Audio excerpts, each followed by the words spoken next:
All right, guys, I'm just gonna go out there and say it. This is not my favorite campsite.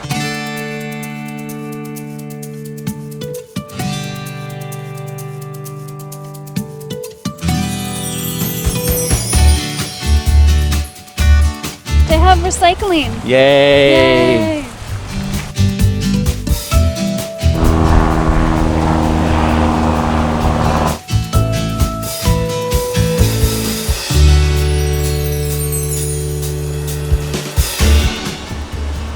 What's up, guys? Jesse and Melissa here with Adventure Endeavor, and today we're coming at you with another campground review video. Yeah, what she said. So we're up here in Traverse City, Michigan, and almost out of necessity, because we like boondocking, we are here at Traverse City State Park. I believe it's called Traverse City, my dude. Traverse City State Park. Traverse. So this is a state park. What does this bad boy run per night? It's $33 to $37 a night, depending on the site. We opted for a $33 site, and that is most of the park. These are not paved, but I believe the paved sites are $37 a night. And speaking of pavement, our site was extremely soft. We didn't really have trouble backing in, but you gotta be careful, which is kind of weird. Apparently they did some construction lately and they didn't really compact the sites. Kind of weird, not here or there. So each site actually does have 30 amp electric. It does not have full hookups, but there is a dump station and there are water spigots throughout the park. You have a picnic table that we are sitting at right now. You got a fire pit. A nice solid fire pit. Yeah, that's kind of what you'll expect. It's very, very standard as far as sites go. The sizes are all over the place. There are some massive ones, there are some tiny ones. A lot of them are super sloped on an angle, side to side, front to back.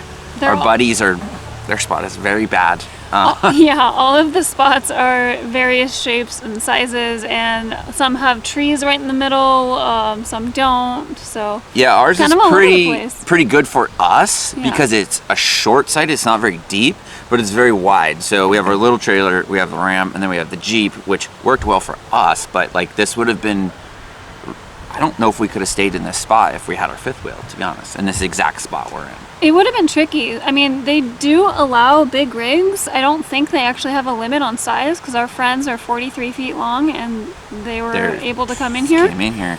It was a tight squeeze though, so if you do have a big rig, keep that in mind, and you might have to get creative with your maneuvering, because like we said, all of the sites are funny shapes and the roads are very narrow. Yeah, across the way from us, we were watching a guy backing in, and well, we weren't really watching him. I was watching him in the corner of my eye because I was setting up our trailer, but almost hit a tree, and luckily another camper ran over and was like, stop, stop, stop, because he was focusing on his rig, and he had jackknifed his fifth wheel, which he needed to do to get in the spot, and he had almost hit a tree. So you gotta be careful. And the same goes for the roads that go in and out.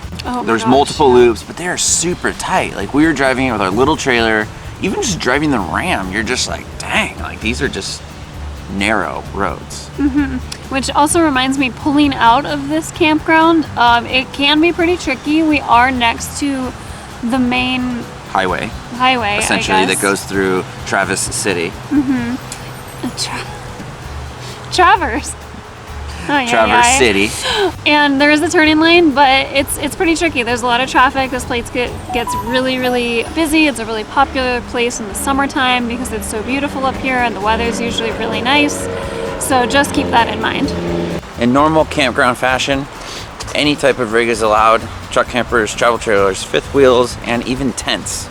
They have your standard bathroom with showers. So overall, the campground is somewhat typical that you would be used to in a normal campground. They have people riding bikes. They have people riding bikes. There's a lot of trees. There's a lot of squirrels everywhere. Oh yeah, there's a ton of squirrels, which is cool. You know what else is cool is that there are black squirrels here, which I had never seen before in my life, and I'm ridiculously excited about it. This behind us is kind of an example of getting creative with your site.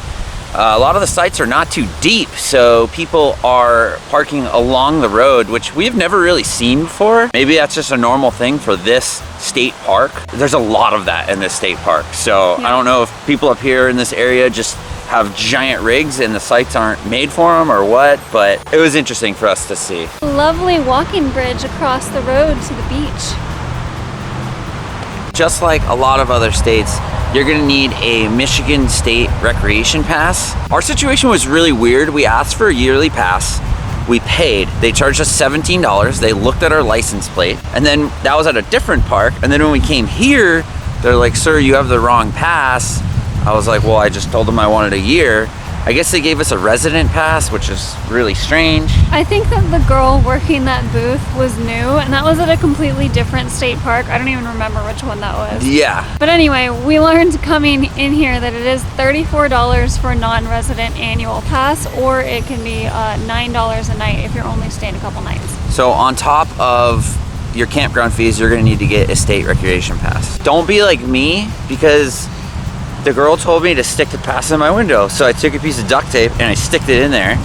And then when we got to this campground, they're like, "Sir, like, you can't have it stuck. It's a sticker. You need to stick the sticker on. You'll get ticketed by the rangers if you use a piece of tape." And I was like, "Well, they didn't tell me that. They just told me to put the thing in my window." So don't do that. Don't be like me. What's your favorite thing about this site? That they have recycling. Yay. Yay. Now we're gonna get into some of the negatives of this place. So there's a lot of really loud traffic. So some of the downsides of this campground are the highway, the airport.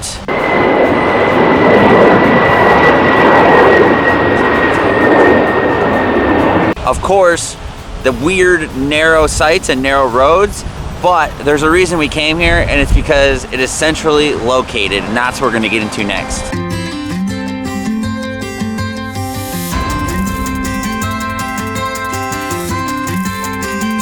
We stated that we came to this state park out of necessity, and that's for a couple of reasons. There is limited boondocking that is near the city, and it's hard to get internet in Michigan, we're realizing.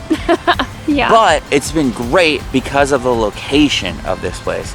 This whole week we've done a ton of activities that are what, 30 minutes from the site? Yeah, we watched the sunset from Mission Point Lighthouse on the beach. We went wine tasting and went cherry picking.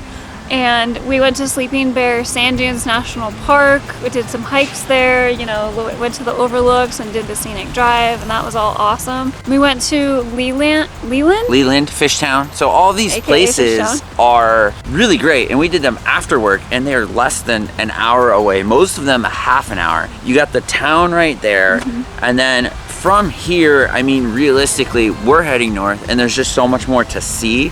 So this is just a great spot if that's what you're looking for. We prefer boondocking, but you know, sometimes you gotta do what you gotta do. Yeah, and there actually is a walking path behind the campground that leads all the way into downtown. And there is a sweet little food truck place in downtown that we stopped at the other day. It was quite nice. Yeah, the more I think about it, this state park it's very interesting. Like Melissa said, it's like an urban campground, which it kind of is, because there's a lot of noise, there's a lot around, the sites are small, all that. But on the other hand, it's great because it's near everything. Yeah, and it's actually within walking distance of the 4th of July Cherry Festival. Oh yeah, we don't know if we're doing that or not. We heard it's crazy. Yeah, I don't know if that's really our thing, but if that's your thing, go for it, because you are super, super close to it if you camp here. Also, obviously, this park is dog friendly because we have our dogs. Keep them on leash, 6 feet or less. So let's do a recap. So this park, the cons: airport, street, tight spots, tight road.